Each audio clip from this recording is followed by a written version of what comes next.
ceerte ɗe. ceerte hakkunde jangde almasihu e jangde muhammad e ley ceertal hakkunde funaange e hirnaange ni jangiɗaade ɗumen ena laaɓtina wonde en jogaake lasli gooto fenaande.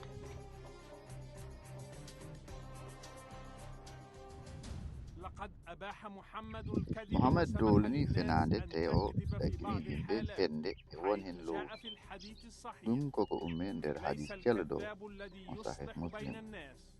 on wona fenowo, on fenowo hakkunde yimɓe o mo haalata moƴƴere ena ɓamta moƴƴere.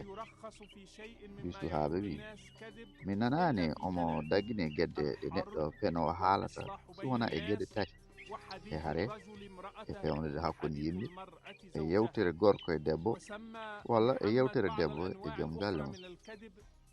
te muhammadou immirano won sifaji penale goɗɗi biyeteɗe malogol e suggude te o wi ene woodi e suggude sifa fenade.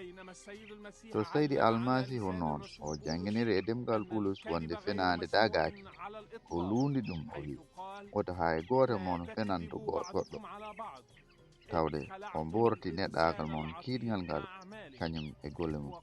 o wi kadi ceere e fenade kaldate goonga ngati enen fof ko en terde ɓandu gootol. wadde muhammed dowlani fenade nder julɓe ta almasihu o harmini fenade wonande e dewe makko ene gonɗi noon.